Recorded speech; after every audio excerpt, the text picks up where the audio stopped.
Hi, my name is Melissa McMahan, and I'm going to talk to you a little bit about teaching from rest. Everything that I'm saying here is from Sarah Mackenzie's book, Teaching from Rest, A Homeschooler's Guide to Unshakable Peace. And I highly recommend this book, both to people who've been doing it for a long time and for people who are brand new, because those of us who've been homeschooling for a while need that refresher, and people who are brand new can start off on a great track if you can start off with this book and with some of the principles from it. So I'm speaking from the perspective, surprisingly, of somebody who's been homeschooling for a while. I started 12 years ago with our oldest. She's now a senior, and I can't believe that because it's been so fast. Every year we've taken homeschooling as a year by year and child by child decision, and here we are in our last year with our oldest child. I don't know that all of mine will continue to be homeschooled, but so far so good, and it's been a great blessing to our family. But in part because I read this book when it came out about 5 years ago, and I've just made it a yearly reread just for encouragement and for a recentering and a refocus of my mind. So I hope that it's encouragement to you who might have been homeschooling for a while, and I hope it's an encouragement to you who might just be looking at homeschooling or just exploring it or trying to get your feet wet and see if it might be a good fit for your family. So I think it can encourage all of us. I wish I could be doing this in person, but I'm thankful for Emily and for her efforts to try to encourage the local homeschooling community, and hopefully someday I can meet you in person. And if you would like any assistance, I'm always open to talking to people online or on the phone or in person someday. So I hope that what I have to say is encouraging to you, and I'd be happy to continue this conversation any way we can. So her book is divided into 3 sections, and I'm not going to have any original thought. I'm just going to go through what she has said to hopefully encourage you to read it for yourself and to spark some ideas for you. The first part, she talks about whose well done are you working for? And she is speaking to Christians on this, but I think some of the points can work for anyone, whatever your faith you're coming from. But think carefully about why you're homeschooling and just who you're doing it for. And for those of us who are Christians, we're doing everything to the Lord, so it's going to come from that vantage point. If not that, you're at least doing it for your children and to see what they're doing. One thing you need to know from the outset is that you've always been your child's teacher. Okay, this child was given to you as the mother, and you have always been teaching your child whether you knew it or not. So if you are taking on homeschooling, that's just another aspect of your child's education that you're already doing. So there's great comfort in that, to know that this child's already been given to you. You already have the responsibility of educating this child. And that should give us a sense of rest, that it's already been given to us. It's not like we're taking on something more. We just might be taking on more aspects of it. So the idea that we are resting in God's provision, if He's given us this child, then He has paved the way for us to be good teachers to that child already, and then in whatever else we might be taking on for the child. She makes the distinction that rest does not equal ease. So if you're thinking that, okay, great, teaching from rest, I'm going to stay in bed all day and let my kids bring me breakfast, and it might happen once or twice. Great for you if it does. But this is not what that's talking about. Teaching from rest is not teaching from ease. It is hard, and it's going to take some work, but it's from a position of rest, okay? And we'll talk a little bit more about that and what that looks like in the 10 minutes that I have with you. It's not ease. It's also not, you're not looking for a rigorous education. We sometimes use that term without really knowing what it means, and she points out that it really means a stiffness. And you talk about rigor mortis, and that's not what you want in your child's education, but a diligence in education. And diligence is a feeling and an affection and a diligent education. So we're looking for restful diligence and teaching from a restful diligence. And so that's not just letting whatever happens. It's not just setting your kids in front of PBS Kids, although there might be a time and place for that.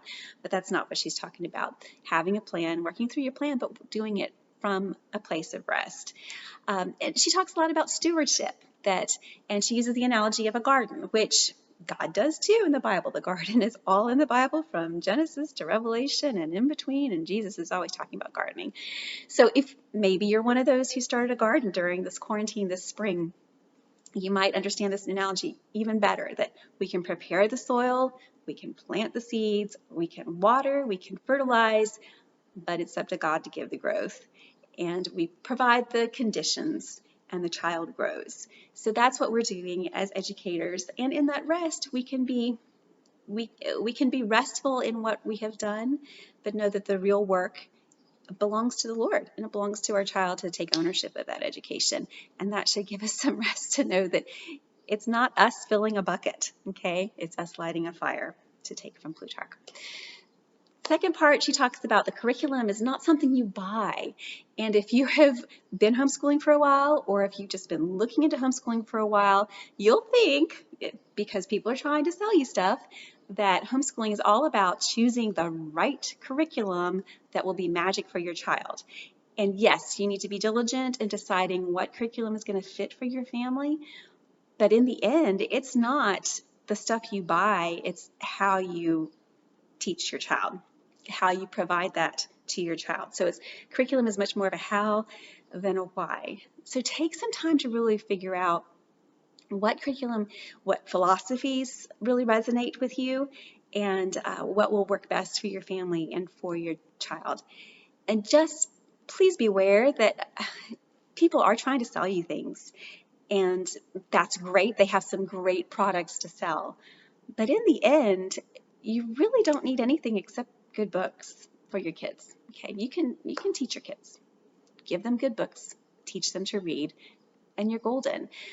Not to say not to purchase these other curricula that are available, because there's some wonderful things out there. Just don't get overloaded by them, and don't get overwhelmed and find that suddenly your sense of rest and your sense of peace is gone because everybody's trying to tell you you can't do it unless you buy their stuff or you join their group or whatever it is. Again, you might choose to do that, and that's great, but don't let it steal your peace and your rest from that. She uses this exercise, which I think is really useful and a little bit scary, to think 20 years from now. Let's say that your child is grown up, a young adult, and is at a party, and somebody finds out that they were homeschooled, and they ask your child, describe what your homeschool was like. What do you want your kid to say then? Think about that. Personally, I would like them to be able to describe it as the atmosphere of the home, that it was warm, it was a time of family togetherness and of good books and of learning together. Think of what you want them to take away from their time homeschooling, even if it's just a short time in your life, if you're just homeschooling for a season. They're not going to remember necessarily the curriculum that you buy, they're going to remember how it was presented. So think through that. And moms, we have a lot to do with the atmosphere in our home, which I'll be talking about in another talk about Charlotte Mason specifically. But really, really think through that in the future and how you want your kid to remember their time homeschooled. Also, be really realistic about your time. We only have 24 hours a day. If God had wanted us to get 36 hours done every day, he would have given us a 36-hour day. He did not. We just have 24 hours. You need to sleep. You need to spend time in your home. You need to provide for meals. There are lots of other things that we need to do as moms. And your kids too. They don't need to be sitting at a desk 24 hours a day. They can't. So be really realistic about what you can do, and build margin into your schedule for that. This is a key to being able to teach from rest. If you think that math is going to take 30 minutes a day, schedule 45 minutes, because you will be interrupted, especially if you have younger children. And those interruptions are life. That is education too. So don't overlook that. Don't be disdainful of those interruptions. That is life, and that is what the Lord has given you to do. And your child will learn more about the way that you deal with those interruptions than the actual lesson that you're working on. And again, just do all that you can to set an atmosphere of peace in your home, and that's going to be mostly mom's attitude. Yes, you can decorate it with all the right colors and all the right wall charts or whatever else anybody wants to sell you. But in the end, sorry, Mom, it's going to be our attitude. So that's a huge part of the peace in your home. The third part of her book was be who you are. You need to know yourself and to know what motivates you and what is going to refresh you as a mom and as a teacher. You might be extroverted and need to be around people a lot and not just your kids. So make sure that you have that built into your schedule too, either on your own or through a co-op with your kids. Whatever that is, make sure that that is part of how you're educating them, because you're going to be a more peaceful mom and be able to teach from rest if you're more rested and refreshed as well. The other part of that is being a lifelong learner yourself, making sure that you are learning yourself. In Charlotte Mason world, we talk about this as mother culture. So be an example yourself of reading and gathering with others to talk about their reading, handicrafts, whatever that is. Show your kids that it can be a lifelong interest and should be, that you're not just educating them from age 6 to 17 and then sending them off into the world to never be educated again. Their whole life is an education. You need to model that as well. So I hope that this very briefly tells you a little bit about Teaching from Rest. Again, get a copy of the book if you can. Again, it's a quick read. Get together with some moms to read it if you can, discuss it. Again, I'm happy to talk to you about it if we can be connected somehow, either online or in person.